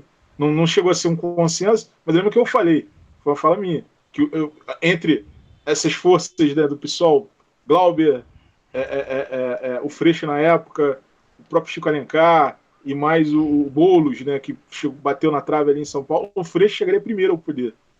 Eu ainda acho da Manuela também. Isso, da Manuela. O Freixo vai conseguir primeiro chegar ao poder. Bom, veremos. E se ainda dá tempo para deixar a última provocação, se ao mesmo tempo a gente está fazendo a crítica ao Freixo e comparando com o Lula de 2012, vamos lembrar que o Lula de 2021 já tirou foto com 4 dedos em cima da Bíblia Sagrada, né, cara? E a gente não pode esquecer que muitos pastores everaldos surfaram na onda petista também, né, cara? Enfim. Porque se falta um dedo, o juramento não está completo. Caralho. Bom, ainda bem que tem edição, mano. Ainda bem que tem. Eu vou dizer o seguinte, o podcast do Mano Brown, o podcast Mano a Mano, tá valendo fazer propaganda aqui. Mas toda vez que vocês falarem flow no podcast aqui, eu vou botar um pi em cima que não tem propaganda para esses caras, não. Enfim. Eles podiam fazer um jabá, né? Dava R$500 cada vez que falasse. Beleza, eu vou terminar essa parte aqui, esse bate-papo com o Pedro, e a gente vai arrumar para o nosso pelego da rodada. E aí eu vou finalizar agradecendo o Pedro, né, por ter tido essa paciência de vir trocar essa ideia. Mandar um abraço para a galera do Boldo. O Boldo em Greve se enfrentaram 3 vezes já. Na primeira vez foi muito especial para a gente, que foi lá na Fiocruz, um campo maravilhoso, com o Índio, aquele mesmo que teve uma treta lá com o Luiz Fabiano, que simulou uma queda, que ele simulou que foi empurrado pelo Luiz Fabiano. Ele apitou nosso jogo. Então, assim, foi muito bacana para nossa história, para nossa vivência, ter o Índio apitando o jogo do Em Greve. Foi 1-0 na ocasião, lá na Fiocruz. Depois o Boldo visitou Em Greve em Caxias, no Ninho da Coruja, meteu 1-0 na gente, de novo, placar magrinho. E na última partida, o Em Greve conseguiu meter 1-0 no Boldo e a gente saiu vencedor. Então são 3 confrontos, os 3 por 1-0, 2 para o Boldo, 1 para o Em Greve. Vamos ver como é que vai ser no final de semana. O Hermano mandou uma mensagem via rede social falando que vai meter um gol no final de semana. E aí eu respondi para ele que se ele meter um gol já acabou, porque a cota de gols no Boldo Em Greve é 1. Então se ele fizer 1, acabou, ninguém faz mais. Cadu pediu a vez aí, fala, Cadu. Não, porque você disse que foi marcante. Eu só queria entender uma parada. Você falou que foi marcante jogar um jogo que foi apitado pelo Índio. Qual é o seu time, cara? Você torce pra qual time? Eu sou Em Greve, porra. Tá. E uma outra observação sobre a mensagem do irmão. Fala ferrar, pra ele mano. Porra. O Em Greve tem uma camisa 21 escrito Hermano. Resta saber por qual lado ele vai fazer o gol. O contrato já estava na mesa, né? Vamos ver se ele vai querer jogar com a gente ou não. Enfim, Mas para jogar no Ingreve tem que ser Tubarão Graúdo. Manda pro Fábio essa. Essa é a fala do Fábio, Tubarão Graúdo. Então, assim, o Boldo é um time de hermanos, né? A gente tem uma parceria muito bacana, Ingreve e Boldo, e a gente agradece a sua participação aqui e o carinho que o Boldo sempre teve pelo Ingreve. Grande abraço e muito obrigado, cara. Pelego da rodada. Apesar de você, amanhã há de ser outro dia. Eu pergunto a você onde vai se esconder da enorme euforia. Vou começar aqui o Pelego da rodada com o nosso camarada Newton, que tá quase caindo por falta de bateria. Quem é seu Pelego, Newton? O meu pelego é o Jornal Globo, né? O Jornal Globo que soltou um editorial do Jornal Globo a esta altura do campeonato, a esta altura do jogo, dizendo que, dando um pito na questão do relatório que vazou da CPI do Covid, que teria indicado um indiciamento do presidente Bolsonaro como genocida, e o Jornal Globo foi lá defender o Bolsonaro, defendendo o editorial abertamente, dizendo que não era bem assim, não era bem assado, calma. Por que tanto exagero? Pra que essa ansiedade, essa angústia? Porque esses ânimos exaltados, aí evocou questões jurídicas que, por sinal, eu não entendo, não sou da área, mas eu vi pessoas da área dizendo que foram questões totalmente distorcidas e equivocadas, né? As questões jurídicas suscitadas pelo editorial do Globo. E o Globo mostrando aí, mais uma vez, de que a grande imprensa ela serve a uma pauta, uma agenda burguesa, né? E que Bolsonaro é o Frankenstein. É a criatura que voltou para matar o criador. Né? Mas se houver uma interlocução ali, eles se entendem. Sim. A Globo é mestre em fazer esses editoriais esdrúxulos, né? Só tá repetindo a sua própria história. R9, sua vez, meu camarada. Traz seu pelego, por favor. Cara, meu pelego da rodada vai pro Mercado Extra. Ele arrumou uma maneira de cobrar os seus clientes em 2 regiões pobres de São Paulo. E aí a pessoa queria comprar a carne, eles davam uma bandeja vazia, só com preço. Aí a pessoa tinha que ir lá pagar o valor que estava lá na etiqueta para depois voltar e pegar a carne. Então tá dando o maior problema, o Ministério Público já multou, quer dizer, já declarou que vai multar, mas o valor vai ser de acordo com o que eles vão investigar, se a ordem partiu do gerente das 2 lojas especificamente, ou se foi uma ordem generalizada dentro de todas as unidades, que aí vai ser de acordo com o rendimento ou da loja ou o rendimento global da empresa. Nossa, essa eu não vi, cara, porque cada coisa escrota que aparece aí, não. Isso está sendo feito para inibir o furto da carne. Sim. Bom, é absurdo. Rafael sempre traz uns pelegos muito, muito interessantes para nossa roda. Cadu, sua vez, meu camarada. Traz seu pelego para a roda, por favor. Ia ser o Omar Aziz pelo mesmo motivo que o Newton trouxe aqui o Globo, né? Que o Omar Aziz acordou e falou: vão ter que ser convencido que foi genocídio. Caralho, que tava discutindo há 6 meses, né, cara? Que porra é essa, cara? O que tá acontecendo? Então eu vou ficar aqui com o meu plano B, que é o Romário. Entrou no ônibus agora, não tá nem em pé, quer sentar na janela? Que deu um baita tchauzinho, com um beijinho e coraçãozinho pro Bolsonaro, né? Ele declarando abertamente que o voto dele no segundo turno seria do Bolsonaro, porque o PT quebrou o país, né? Bom, estão utilizando a frase famosa dele: o Romário calado é um poeta. Poeta, né, cara? Puta que pariu. A gente tá bem pra cacete. Aquela discussão que a gente começou ali com o Pedro sobre jogador de futebol, né, cara? Puta que pariu. Não, e quando você falou Romário, eu até me assustei, porque o nosso convidado, Pedro Antônio, ele tem um apelido de Romário no boldo. Falei, caraca, o Cadu Trouxe um pelego, deu o troféu pelego pro convidado. Nunca vi isso, né? Mas foi só um susto. Bruno, sua vez, meu camarada. Quem é seu pelego? Ainda bem que eu tinha alguns aqui pra não repetir. E a gente não pode perder a oportunidade de falar, né? Vai pra quem? Pros Verde Oliva. Putinha do poço! Não sei se vocês viram, matéria do Intercept. Um batalhão, 6º Batalhão, lá em Roraima, alugou equipamentos hospitalares pelo dobro do preço de cada equipamento. O contrato era de 6 meses. E, por exemplo, uma TV que custa R$2.000, eles pagaram 4.000 pelo aluguel de 6 meses e depois a TV ficaria com eles. O responsável pelo contrato é um coronel, o comandante do batalhão, o coronel Carlos Evandro dos Santos. Eu não sabia nem o que era o SUS. Isso daí é mais uma prova que na ditadura não teve corrupção não, tá, galera? Pessoal que acredita nisso, não teve corrupção na ditadura não, como não tem atualmente, tá? Então tá lá a matéria no Intercept, tá no relatório da CPI, foi enviado, só que acredito que não tenha citado porque tem diversos outros fatores para citar. A quantidade de crimes é absurda, então vai pra galera Verde Oliva, mais uma vez, né? Já devo ter falado deles algumas vezes aqui. O comentário eu vou deixar por conta do general Mourão, quando ele diz que essa conta irá para as Forças Armadas. Dida, sua vez, meu camarada. Um pelego só e nada mais. Separei aqui vários pelegos também. Hoje eu tô meio arriado aqui, tô vestindo minha rinite tá atacado. Deu ruim.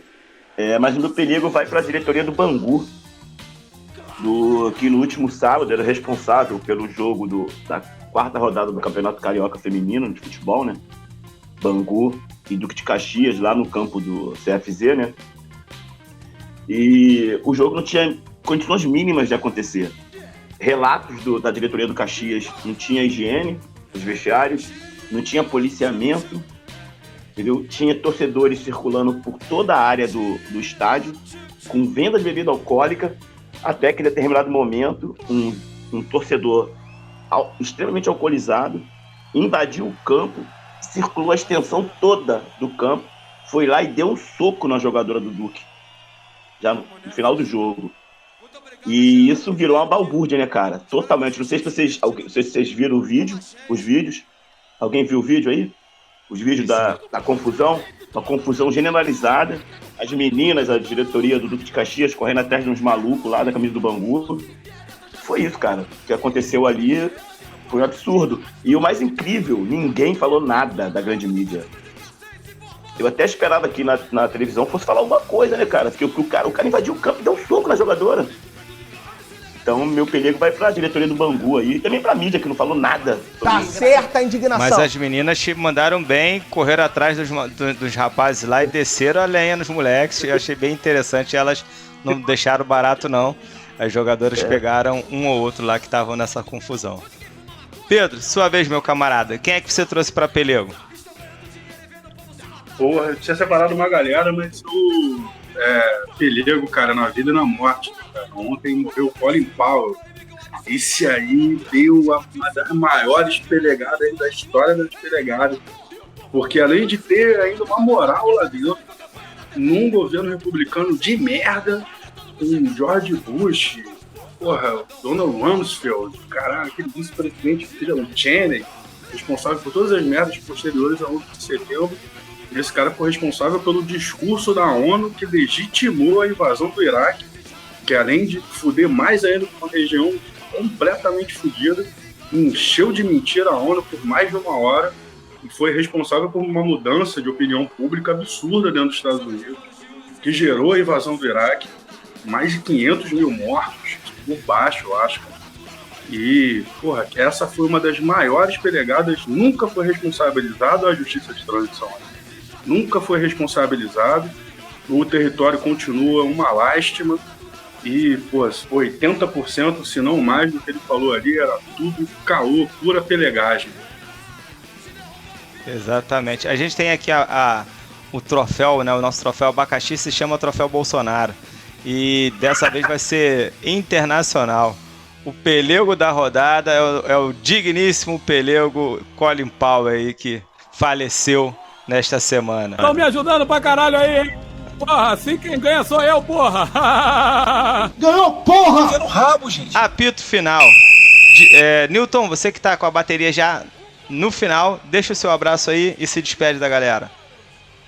Abraço, galera. Abraço, Pedro.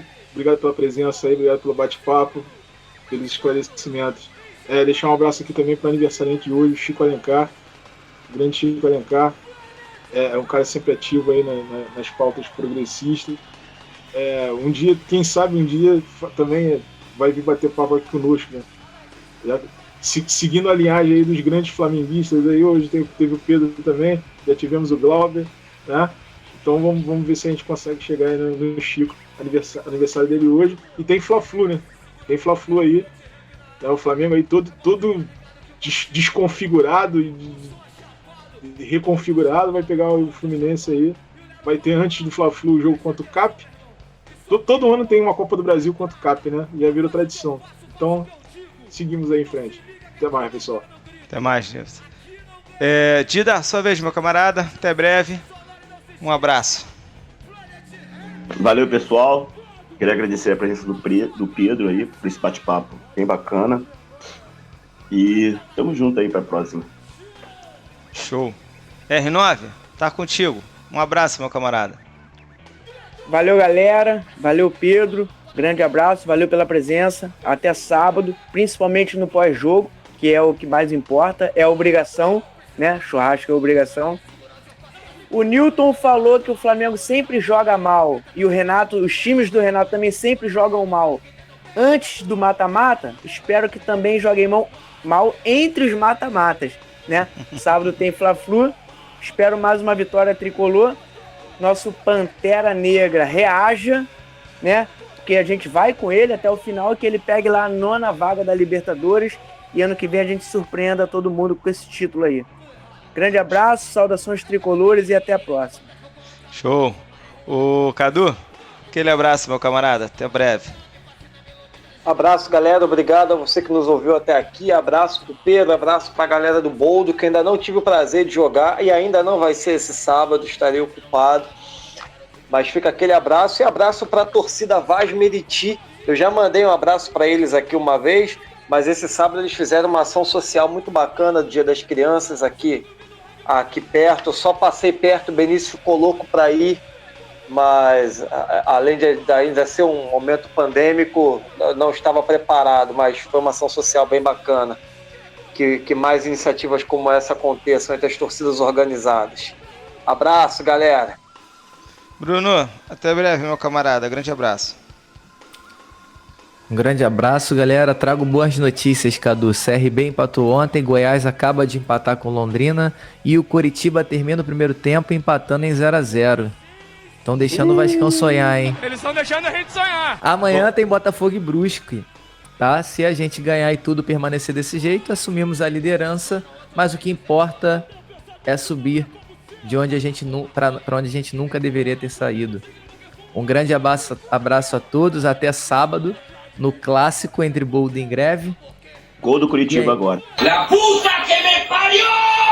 Porra, que secada do caralho. Tá, que pariu. Programa. Merda. Edita aí, mano.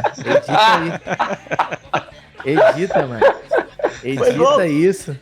Foi gol mesmo. Não. Foi gol? Não foi não. Tem certeza que não. Um grande abraço, galera. Tchau, tchau. Tchau. Bom, Pedro, até sábado, meu camarada. Estamos aqui ansiosos para bater um papo e continuar com a regra do Boldo, que é a obrigação pós-jogo, que é o churrasco. Né? Então, churrasco é obrigação, não vai faltar no sábado. Bem-vindo e até sábado. Bem-vindo, não, até breve e até sábado. Churrasco é obrigação, meus amigos. Obrigado, cara. Obrigado a R9, Newton, Cadu. Obrigado, Dido. Obrigado, Bruno, Alan, nosso âncora. Um abraço a todo mundo do Boldo, espero não ter feito muita vergonha. Todos os amigos que vão ouvir também, espero não ter falado muita besteira sobre justiça de transição. E estou à disposição para qualquer outro encontro desses, tá? É um prazer conversar com vocês, cara. Que podcast maneiro que vocês estão mantendo aqui. Alguns amigos já participaram e eu fico orgulhoso dos amigos. Sábado a gente tá lá, vamos ganhar essa.